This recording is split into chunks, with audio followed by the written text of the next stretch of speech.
A Thursday and like -30? What the fuck?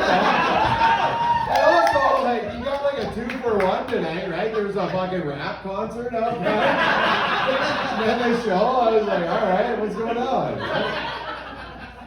Fucking, Ben was saying someone was taking a shit, and I'm like, I've been feeling it, like the AGD.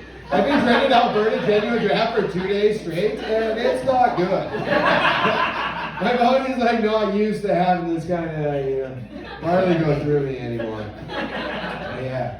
My name is Braden. For those of you who don't know me, my name is Braden. I grew up in Saskatchewan. Right? Yeah. Small town, Kindersley, right? I moved out to, a couple of you in the house. I love it.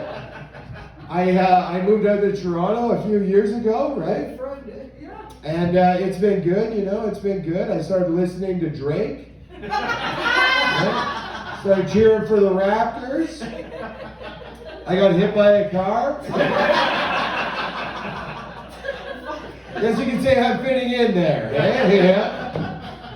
And getting hit by a car sucks. Like, I don't know what was worse about, getting hit by a car. Like, was the accident itself or telling my buddies back home? I had a call with a buddy and I was like, oh man, I got a concussion, my back's killing me. He was just like, He's like, what kind of car was it? And I'm like, it was a Civic. And he's like, my dirt bike's bigger than a Civic. He goes, I hit my kid with my dirt bike a couple weeks back. He bounced back, he'll be alright. I'm like, alright. A, your dirt bike is not bigger than a Civic. B, you're 32, why are you still dirt biking? And C, are you sure your kid's okay? Oh boy. It sucked though, like getting hit by a car. It sucked, I had a concussion, chronic back pain, I did meet the love of my life throughout the process though. Yeah, she's 5'10", she's Polish, and she's my doctor. She keeps saying, I want to see you again, so we're basically dating, right? We had our third date, it was the physical. And I gotta tell you, things got physical. And I think getting your prostate checked is a lot like eating McDonald's. Because you kind of feel guilty for liking it as much as you do.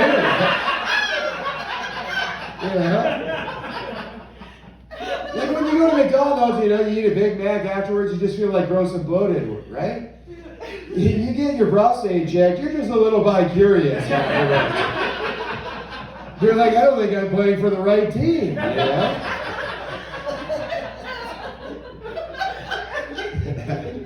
It's a good relationship, though. She said it's an open relationship. She said I can see other people. She referred me to a therapist. Get to talk to her about my depression. It's great. She's asking me these dumb questions. She's like, oh, were you depressed before the car accident? And I was like, I'm a comedian,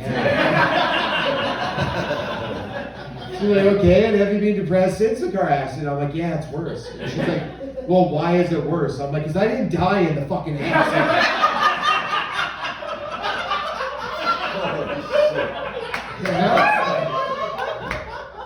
I almost won the depressed man's lottery.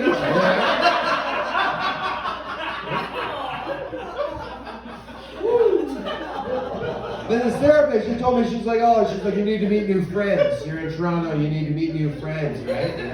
So I was chatting up these hipster dudes, and they were like asking me these dumb questions. They were like, oh, you into D&D? Do you play D&D? And I was like, drinking and driving? Yeah. Fucking kick ass at it. I'm from Saskatchewan. We just call that driving.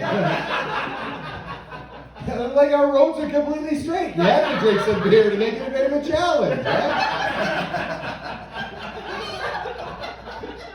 You have too many, it's like, alright, fuck it. I guess I'm playing Pac-Man. All you dots in the middle of the road. Avoid the ditches, right? I like living in Toronto now, but it's like, I I can't get the Saskatchewan filter, you know. Maybe some of you guys who grew up in Kinnersey, you know, maybe you've got the Saskatchewan lenses on, right? And I filter everything I hear, you know, through those lenses, right? And I was listening to this new rap song. It's by Rick Ross. Any fans of The Boss? Anyone? Couple? Yeah. Right now. I was listening to a song by Rick Ross, and in this song he goes, I bought 1,000 acres of my own metropolis. I still hustle with dominance. And I was like, okay, that's pretty badass. And then I got thinking about it with the Saskatchewan lenses, and I'm like, well, fuck, where's the land, bud? There's 1,000 acres of land down in like Chicago or like Miami or something. I think that'd be pretty fucking boss. 1,000 acres of land back in Saskatchewan. I'm like, fuck, that's only 6 quarter sections, bud.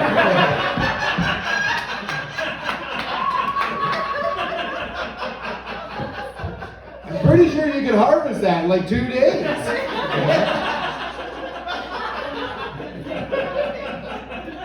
I got a buddy back home. I'm pretty sure he's got 8,000 acres of land. And he's not boss, he's struggling. I don't think he pays taxes. Every one of his Facebook statuses, he's like, with carbon tax and inflation, how's anybody supposed to provide for their family? And I'm like, all right, let's take it easy, Cody. I'm pretty sure you hit your kid with a dirt bike.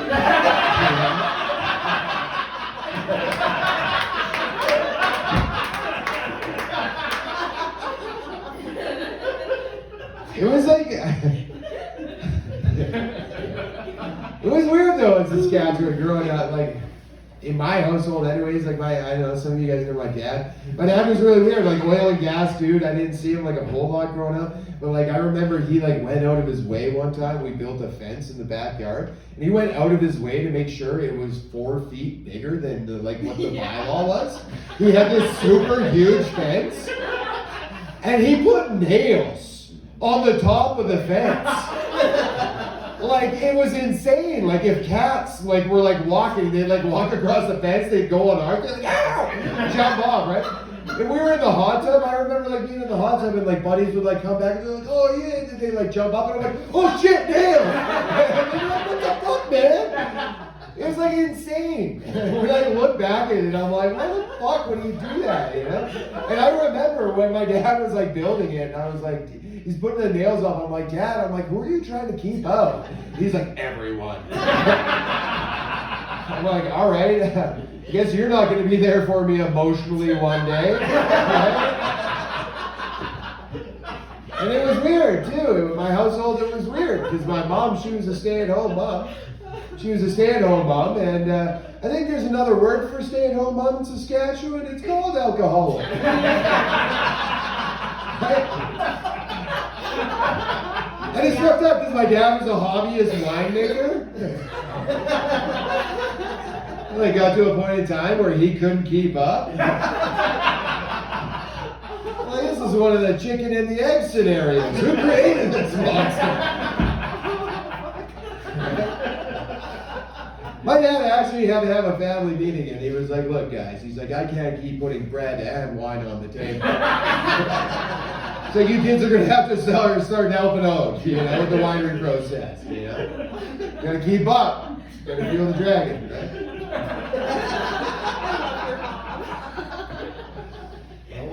And that's the thing. It's like my parents, they didn't get along at all. They didn't really get along at all. So it was like, I remember like, I would come home from school and like my mom, she'd be passed out on the couch watching Dr. Phil. And I'd be like, Mom, look, I got a B in math. I'm going to go play street hockey. And she'd be like, what fuck you are? There's bottling and corking to do. She's like, go help your brother out. He's already down there. And I'm like, are we running a fucking winery? What's happening? Working overtime? She's just got the purple teeth. No, we did. We had a board game night with his family, like a block over. And it was like, it was so nice. Like they, like I think, I'm pretty sure they went to church and stuff like that. It was nice. And on the drive home, like we were just so quiet in the vehicle. It was like we were all like hanging our heads in shame at what our family was. It was like a dog who knew he shit in the living room. Right? It was like, and my mom, Captain Vino, she breaks the silence. And she goes, oh wow, what a loving family. She goes, I bet you their kids wouldn't talk to Shauna the way you guys talk to me. And my brother pipes up and he's like, yeah, well, I bet you Shauna's nightly routine is crushing 2 bottles of red and showing her tits on Yahoo Chat.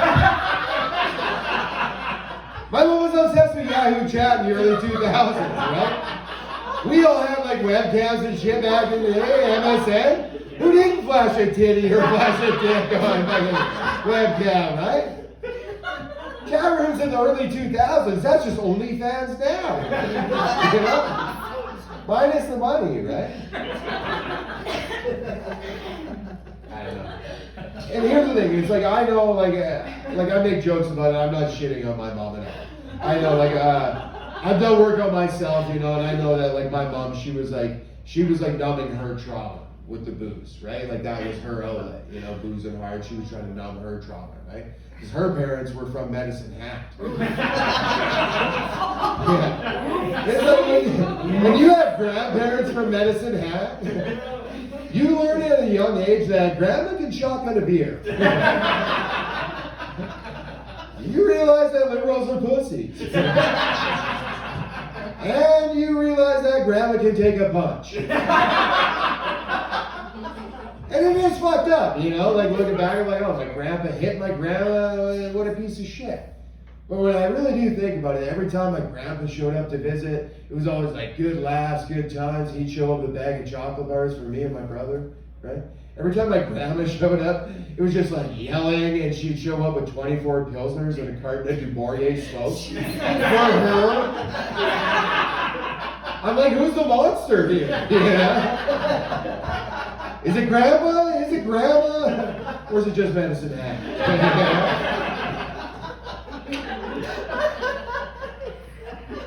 It's alright, you can laugh at that, they're dead. It sucks, I mean, you know. That's why, like, when COVID happened, I was like, all my grandparents are gone. I'm like, I'm not too worried about it, you know? You're like, that's the thing, I feel like we got ripped off with COVID, right? Because what happened, you know, we were locked down, it got so quiet. I think we got ripped off with COVID, though, because, you know, we were locked down, you know. A bunch of old people died, now there's inflation. I wish more high school kids would have died. High school kids are annoying as fuck. They are, right? High school kids suck. They're so annoying in Toronto, and they're always like, yo, walk on fam. They do like all this shit, and I'm just so annoying. I wish more of them would have died. Old people kick ass. They just golf, drink booze all the time. It sucks that they all had to die, you know? I guess I didn't know I was so pro-school shooter.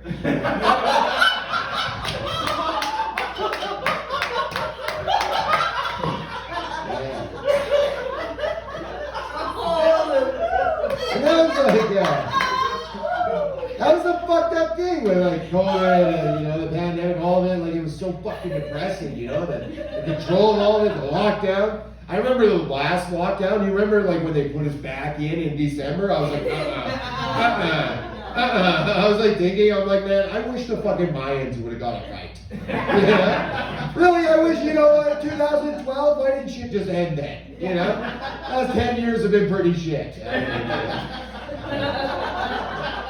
But I was thinking about it, you know, when there was like the whole trucker convoy going down in Ottawa and everyone's like freaking out. It's like right, left, and there's so much media bullshit, false narratives being spread. I'm like, I can't take this. I'm like, I honestly think I might kill myself. And I'm like, I might kill myself. And then I really thought about it. This is how serious I thought about it, because I was like, okay, if I do kill myself and reincarnation is a thing, there's a good chance I'll come back as a trucker's fucking kid. I can tough it out. Yeah? Because whether you support the truckers or not, you know, I just don't want my baby crib to be in the bunk of a Peterbilt. I don't want my mom saying to me Darla and she works at Dollarama. Okay? Woo! And I'm happy that all that bullshit is over. I think it like got too far, like the masks, the vaccine passport, you know. I'm happy that's all gone. I'm just like, when can I stop washing my hands? It'd be pretty repetitive at this point, right?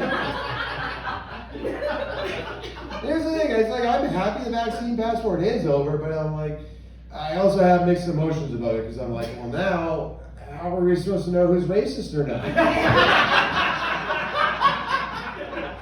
And that's how we're supposed to identify people, right? Only the unvaxxed can be racist, you know? Alberta, I did that one in Fort Mac last night. I was like, yeah, it's pretty easy to tell. You're all in.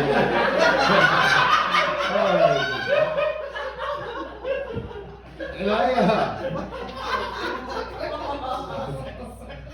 am happy the vaccine passport is over, but I'm like, fuck. If we used it for the COVID vaccine, maybe we can use it for other vaccines out there, right? Have that passport for other vaccines out there, right? Like, I don't know, maybe fucking HPV? I'm just saying, 75% of sexually active people have HPV. I don't know what COVID's percentages were, but I don't think it was 75%. And here's the fucked up thing. I was worried all pandemic I was going to catch COVID. I got completely blindsided and I caught HPV. Guess I should have been wearing the mask on my dick, eh? Only they made such a thing, right?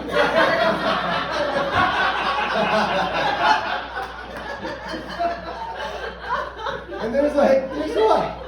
6 strains of COVID now? There's over 100 strains of HPV. What sounds more dangerous? You get the wrong strain of COVID, you probably won't even end up in the hospital. You get the wrong strain of HPV, your dick is going to look like a witch's nose.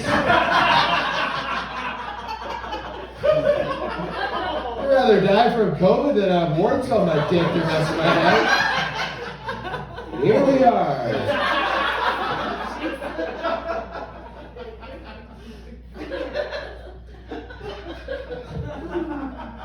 The pandemic was rough though, man. I remember in Toronto, I was on Bumble. You know, I was single. Being a single guy, pandemic at the start, that was fucking rough. But it got spicy for a while. So I was on Bumble, day 2. I had so many matches. Girls were like, show me a dick. Send me a dick pic. And I'm like, I thought you girls didn't like this anymore. And then there were literally girls were like, oh, let's FaceTime. Let's have sex on FaceTime, right? I'd whack off, show my dick. They were getting themselves off. This is insane. It was the hottest Bumble action I've ever seen, right? And I was matching all these girls, right? And then it was I never ended up meeting them when things opened back up. I never did go and meet up with them, we lost contact, whatever, just fizzled out, right? And then it was a few months later, I went back on Bumble and I saw there was one girl. I was saw her. I'm like, oh shit. I'm like, it's fucking FaceTime, fucking whacker during the COVID. I'm like, she's gonna swipe right for sure. I swipe right, she swiped left. No match, and I'm like, oh, I guess it's a good thing to know that when the world was about to end, you thought I was fucking attractive. It's oh, he's good enough now. When there's an actual chance, I'm like, oh no, we made it through it. It's yeah, no, he's sorry. I went on a few dates though. And it was weird because the only dates you could do, it was you could go to each other's place, right? Because everything was closed in Toronto. It was just okay, you can come over to my place. And then you'd have to go and meet in the park, so they make sure you weren't a fucking psycho, right? And then you'd be there, and then they'd be well, do you think we could survive together? And it's maybe. And so there was one girl, we got back to her place, right? And it was nice, we had some sushi, it was good, and then we went to her room, right? Things are going good, we go to her room, and I see her bed is broken. And I'm that's fucking alarming. I'm also, I might be in for the ride of my life. I'm into it, right? And me being from Saskatchewan, you know, kind of handy, I see a window of opportunity. I'm like, oh, your bed's broken. I'm like, I could come back. I could come back next week. I can fix that for you. I even got the part at home. She's like, oh my God, really? She's like, you can fix it? I'm like, yeah, totally. Totally be able to fix it. Probably won't be able to break it again. Not sure what's going to make you happier, you know, fixing the bed or fucking you hard enough that I break it. It's a crucial error. A crucial error, because then she had me doing all these other chores around the house. She was like, oh, the mirror on my car's busted. You think you can fix it? I'm like, yeah, for sure. So I go down and I fix it. And she's like, oh, she goes, my sink is clogged. You think you could unclog my sink? And I'm like, totally. I come over on Valentine's Day with a plunger. I'm like, this is my gift. A plunger and brie cheese. And so then I get going on the plunger, you know, I get going on the sink, and I'm like, fuck, it's not working. And just, I put the Drano down, you know, I run the hot water, it's not really working. I get the fucking plunger on, and I'm like, oh yeah, you fucking like that? You fucking like that, you dirty girl? You fucking, and I'm just like going to town. And then I like finally get it free. I'm like, oh yeah. I'm like, I got it free. I'm like, you like that? She's like, no, not at all. Then she was like, you think you could pack up the moving truck with your shit? She's like, this isn't working for me. And I'm like, all right. Am I getting broke up with or fired?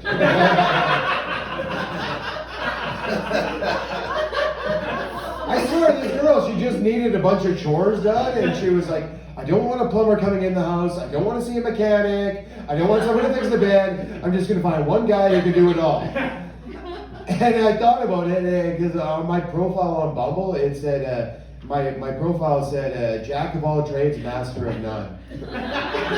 She's like, perfect, he'll be able to figure it out. And then she sees I'm from Saskatchewan, she's like, he's an idiot.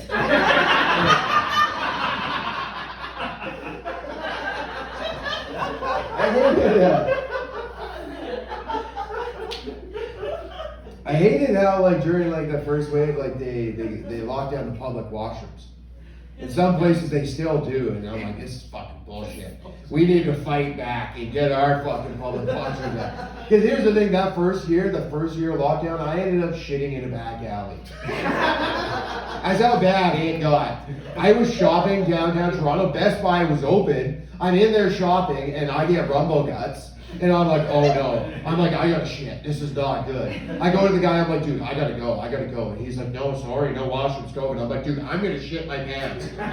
He's like, I'm sorry, I can't. And I'm like, fuck! I'm a 20-minute subway ride from my house. I get on the subway, I got off the subway, and I was like running to my house at this point. And I was like, I'm not gonna fucking make it. I'm not gonna make it. And I pulled into the neighboring street's back alley. Because I was like, I can't gamble on that, you know. If I have to do it in the next back alley, that's my back alley. I can't shit in my own back alley. How would I be able to look at my neighbors, right? So I did my business, and I sent in an email to Mayor Tory, the mayor of Toronto, and I was like, hey, Mayor Tory, I'm like, you gotta fucking put some pressure on these businesses to open up their public washrooms. We can't have people defecating in back alleys like animals. Sincerely, that man who's shit in the back alley.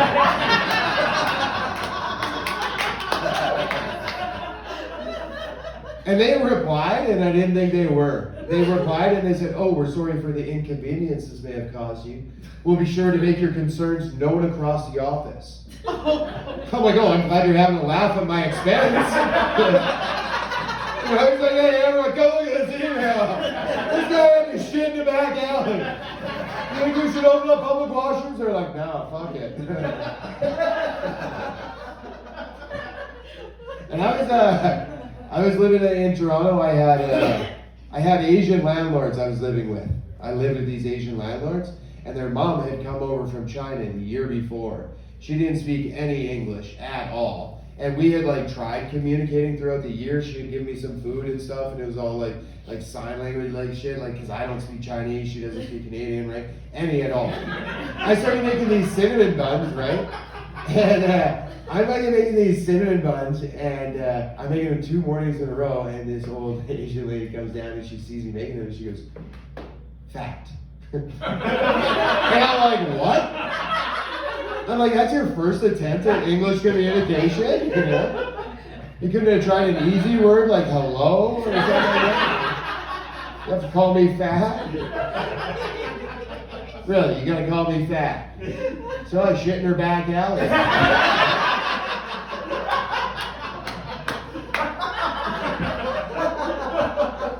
I left that place though. I left that place and I got a new roommate. And this guy, he was a piece of shit. This guy was such a piece of shit. On like the first day of me meeting him, I told him how I do intermittent fasting with my diet, right? And I'm like, "Yeah, I only eat for 8 hours a day." And he's like, "You only eat for 8 hours a day?" He's like, "I don't think that's safe.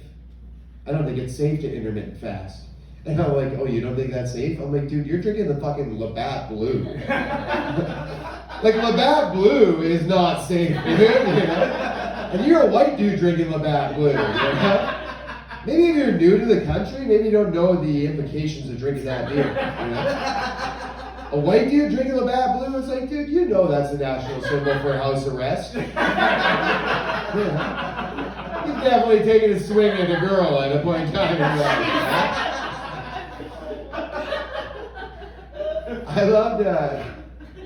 I loved during the pandemic though, at the start of it, they were like, "Oh, you can drink outside. You can go drink in the parks." I don't know if it was like that here, but in Toronto, they were like, "You can go drink in the parks." And I like still take that serious. Everywhere I go in Toronto, I walk around with a tall boy of beer. I don't care. Tall boy of Pilsner in Toronto, $2.15. I'm fucking real.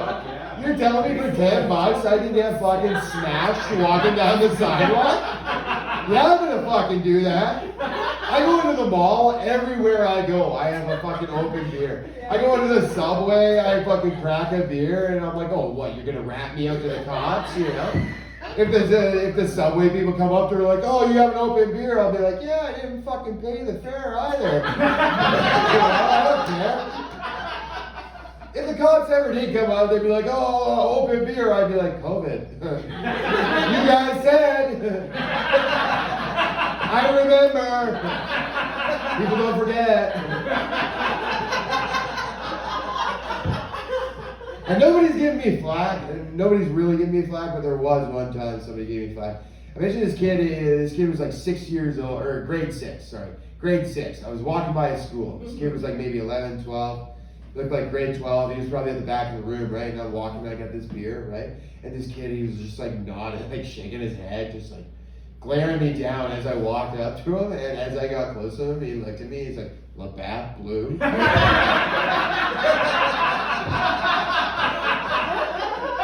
I was like, "All right, you're in grade 6. You've never fucking paid rent, and this is how I fucking cope, you know? You've never paid rent, you've never had your heart broken, you little shit, you know? I've fucking experienced life, you know?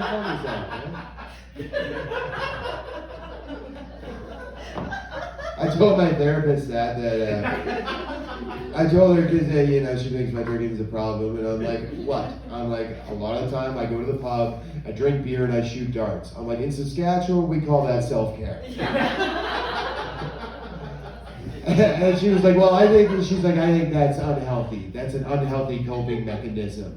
And she's like, "If you like darts so much," she's like, why don't you try playing darts without the booze?" And I'm like, "Cause then I'd just be throwing shit at the fucking wall."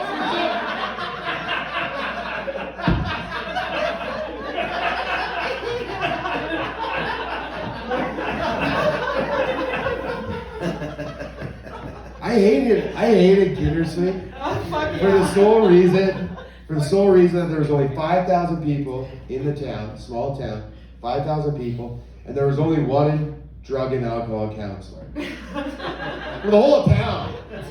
One drug and alcohol counselor. Yeah, Miss Chris. Yeah, okay.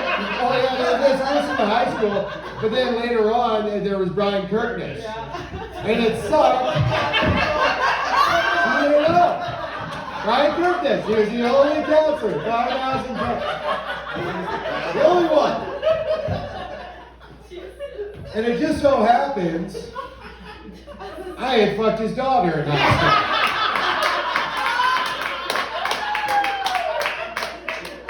So like when it became time that I thought I had a drinking problem and I needed help, he was just kind of a dick about it. I remember going in for session and being like, yeah, I think I've got a drinking problem. He's like, oh, drinking, hey? He's like, do you gamble? And I'm like, no, not really. He's like, oh, maybe you should. He's like, I bet you'd be good at it. He's like, it seems you're good with numbers and math. And he's like, I bet you'd be good at it, right? He's like, do you do any hard drugs like coke or meth? And I'm like, no. I'm like, I just drink, smoke weed, sometimes shrooms. He's like, oh, you're missing out. You're really missing out. He's like, coke, it's a fun one. He's like, I did coke. He's like, 6 days straight in Regina. He goes, I woke up in the hospital. That was my rock bottom. He goes, and I got sober. He goes, it's been 22 years and I owe it all to the love of my life. My precious little girl, my angel, my daughter. Did you fuck my daughter? I'm like, dude, I think you should call your sponsor. It's gonna be too much for me, man. And here's the thing, it's like, I do got like mental health problems and stuff like that, and I'm vocal about it. Like I've got borderline personality disorder. And so like one of the things when you have borderline, it's like I wake up in the morning and there's this voice in my head that's like, you should kill yourself, you're a piece of shit. And then it's like through working with like therapists and I've like learned how to like combat that. It's like go out for a walk, right? So I spend a lot of time like walking, usually across bridges. My therapist, she was like, maybe you should get a real job. She goes, maybe you should get a real job instead of just doing comedy. Maybe it'll help to have a routine. And I'm like, okay, I thought about it, but then I thought about the interviewing process. And I'm like, I bet you, this is how it'll go. The interviewer will be like, all right, can you tell me some of your strengths and weaknesses? And I'll be like, well, I really don't think I've got any strengths, but I couldn't tell you every bridge in the city you could jump off of. And the guy's like, what? And I'm like, yeah, you could definitely kill yourself with that bridge in front of Spadina. And the guy's like, what? I'm sorry? And I'm like, oh shit, I'll work so hard for this company, I'll want to kill myself. And the guy's like, you want to kill yourself? Shit, you're hired. That's the attitude we're looking for. Shoppers Drug Mart.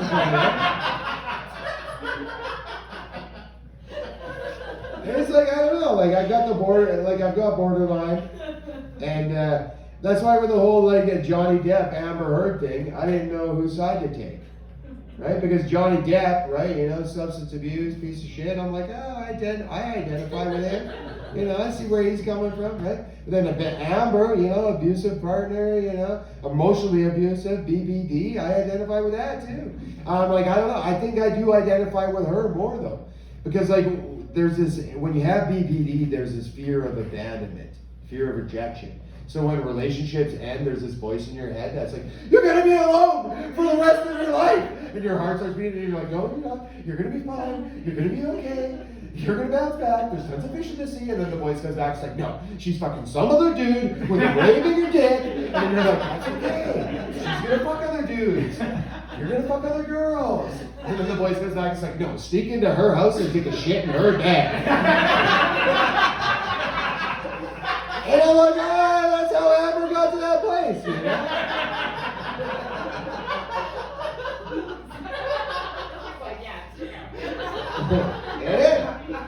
And it sucks because like every relationship I've had, it's always ended bad. And my ex has always blocked me on every platform because I'm always like, no, don't leave, we can be friends, don't leave. And then they're like, well, we have to block you now.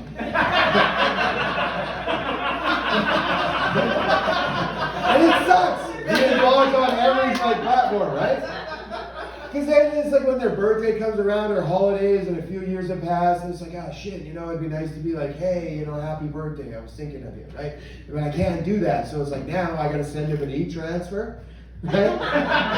Send him like an e-transfer for $5 because they don't have that blocked, right? Just like, hey, happy birthday. I was thinking of you, I hope you're doing okay. Maybe you could unblock me, we could have talk on the phone, I really hope you are doing okay. I'm doing great, but could you cancel this? I really need these $5. Really need the $5. I've got a girlfriend now. I've got a new girlfriend. It's pretty new, a few months. It's good. She got me into dirty talk.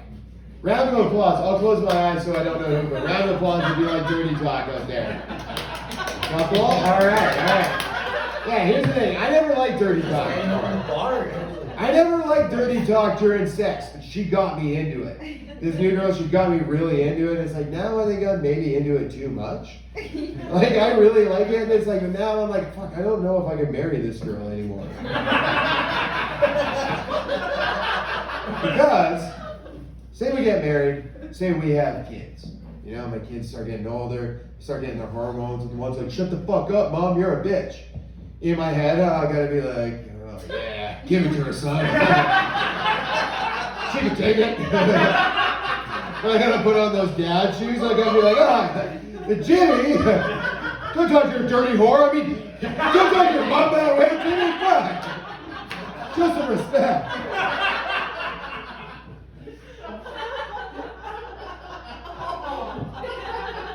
I do think she might be the one, though. I do think she might be the one because we got a room at the Fairmont, Royal York downtown, right? We went out. We got this nice fancy hotel, the Fairmont. It's like a historic hotel downtown Toronto, right? We get this nice room. We go out for this nice steak dinner. We walk back home. We got back to Fairmont. We started butt fucking. And I was like, butt fucking in the Fairmont. I think that's what love is. I think the definition of love in the dictionary should just say butt fucking in the Fairmont. Doesn't even say what city. It's like, yeah, they all count. Fairmont, Vancouver, cool. Really? And I gotta tell you, that Fairmont lotion, top quality stuff. Top quality. Really glides, if you know what I mean. I could barely feel her going in me.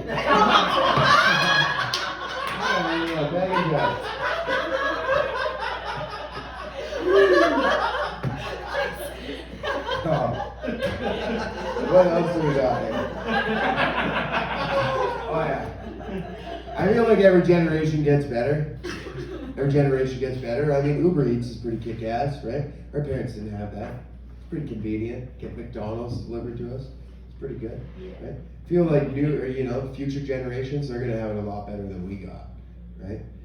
Because butt fucking's gonna be normalized. Right? It is. There's a lot of ass play going on, everybody's eating ass, everybody's butt fucking in the Fairmont. But I think butt fucking's gonna be normalized because it's gonna be easier for the parents to have the discussions, the birds and the bees discussions with the kids, right? Yeah. They're gonna be like, all right, Jimmy, here's the thing. There's a lot of genders out there. A lot of genders have dicks. A lot of genders have vaginas. But every gender has an asshole. Just go for the asshole right off the bat, The asshole is going to be like, butt play is going to be like first base. It's going to be like second base. Let them tell you what they want, And Jimmy's like, oh, well, Grandma told me that it takes a man with a penis and a woman with a vagina to have sex and have a baby. And it's like, well, Grandma's a drunken racist. If I can listen to her anymore.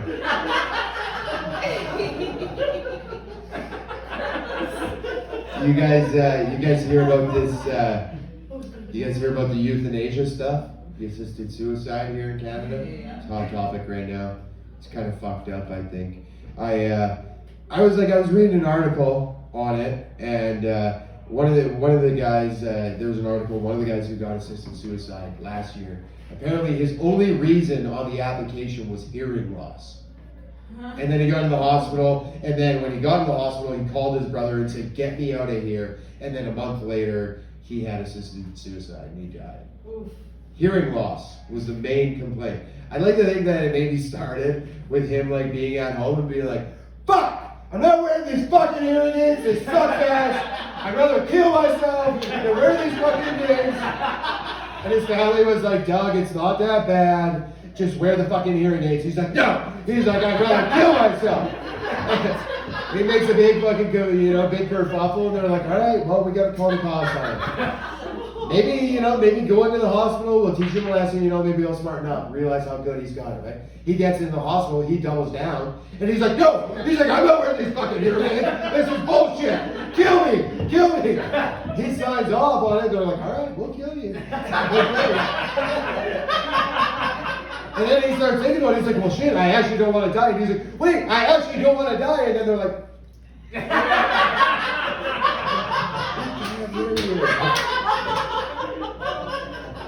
and it's fucked up. It's supposed to be again like in the spring. It's supposed to be like if you have like borderline or like a mental health diagnosis of depression, you can ask for assisted suicide. I think that's fucked up.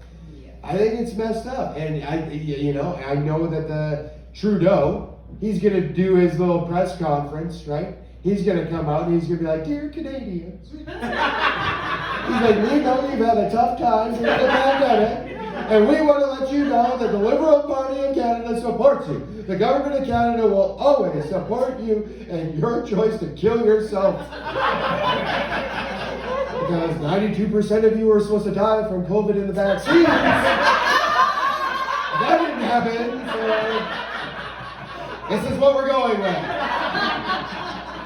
So any of you misogynists, racists, conservative voters, people who we don't like, come on,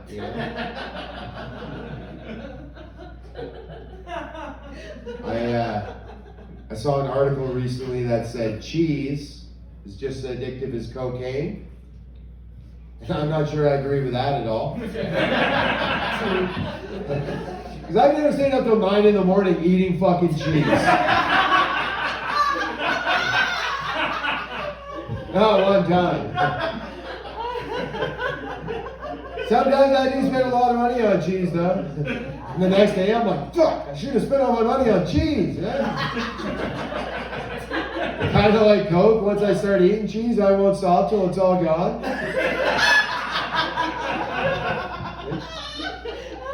That's why I never asked a homeless dude to be like, hey, man, where'd things go wrong for you? He's like, fuck, man, charcuterie board. He's like, I was at a party, charcuterie board came out, fell down a slippery slope. Started blowing my money on a Vardy and Gouda. Next thing you know, I burnt my house down trying to make flaming Greek cheese. That's why I'm homeless, right? Here's the thing, I really do like cheese. Really like cocaine, too.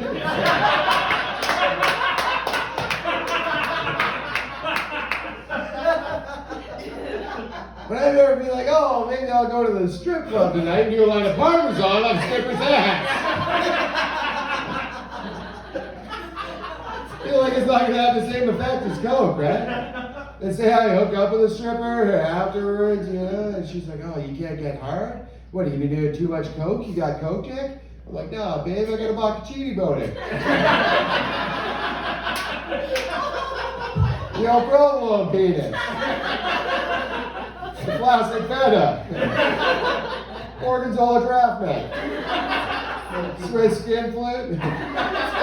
Rockford rod, the brie bone. They're all soft cheeses.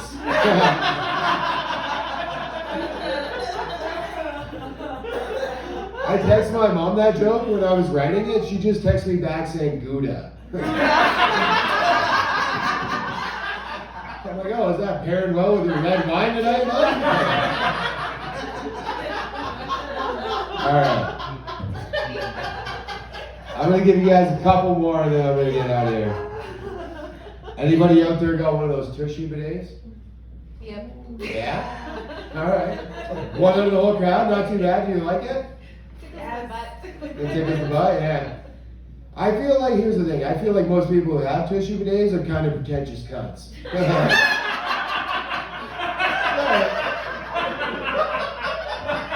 Because because I had dated this girl who had a tushy bidet. And she told me, she goes, oh, I use it every single day. And because I use it every single day, she goes, I don't need to wipe my butt after I take it down. Okay, that's good. She goes, my colon's so clean, I don't need to wipe my butt. I'm like, that's disgusting. I'm like, that's the most disgusting thing I've ever heard in my life. And she's like, is it? Or is it more disgusting that you, as a 34-year-old man, have probably never cleaned your colon? I was like, oh fuck, she's got me. She got my head, right? I'm like, oh, she's playing mind games. I better do it, you know, I better clean it out, right? So I was at her place, you know, and I'm like, all right, I'm gonna do the business, right? I go and I take a shit, right? And I get on this thing, and I'm like doing my business, and there's like this dial, and I don't know what to expect the first time, right? I'm a little timid, I start turning it up a little bit, and I'm like, this feels pretty fucking good. I don't think I'm playing for the right team, you know? Next thing you know, I have it cranked full bore, and I'm like, oh my god. My eye is twitching, I'm like second guessing every decision I've made in my life. I'm like, oh my god. But the water was just spraying down the hole, and I'm like, oh, I'm doing something wrong, you know, but the water wasn't getting any colon, it wasn't cleaning nothing out. Right? I'm like, I gotta be doing something wrong. I'm trying to like shimmy fucking in there. And it's not working, and I look down, and I'm like, what's happening? I got a crank full bore, and I see there's this switch. It's the only thing I haven't touched. And I flick this switch on it, and I immediately start getting fucked by this laser stream of water. I was just like, and I flicked it off, and I swear my asshole made this face like it was drowning and trying to catch air.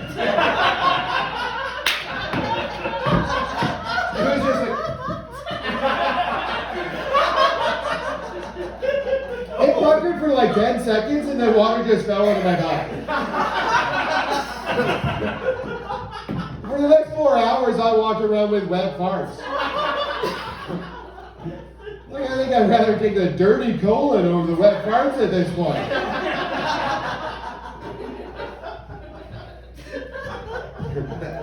That's my favorite one to do.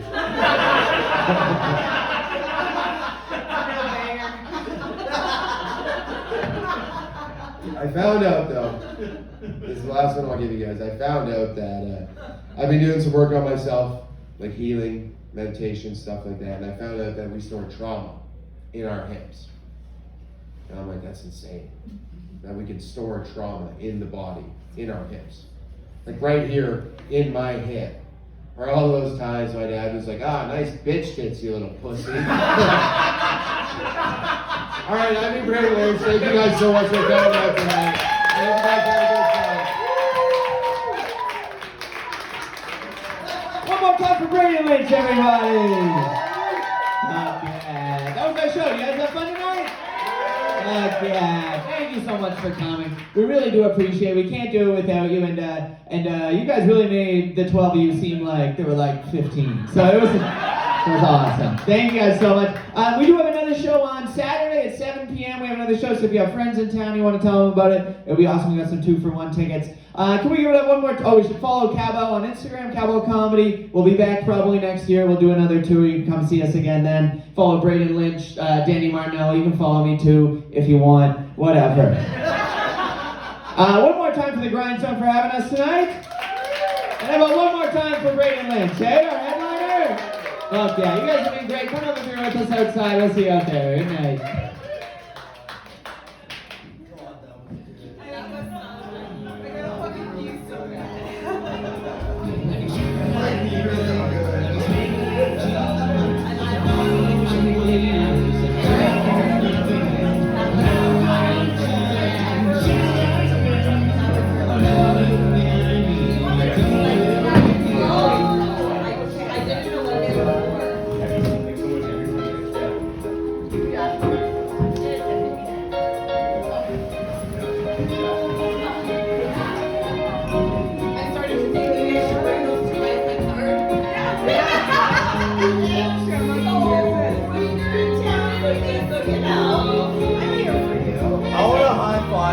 You can have me. I'm coming through for sure.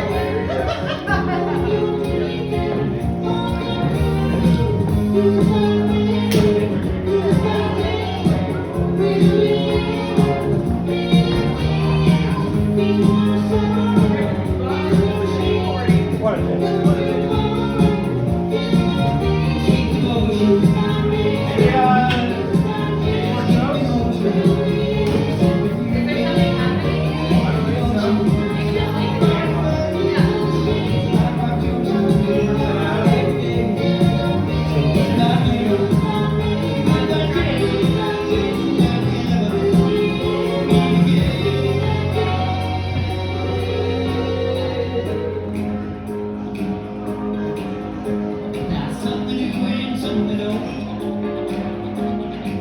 and you just can't tell. It's in the way and something just as well. Now it's up. You don't need us for anything else.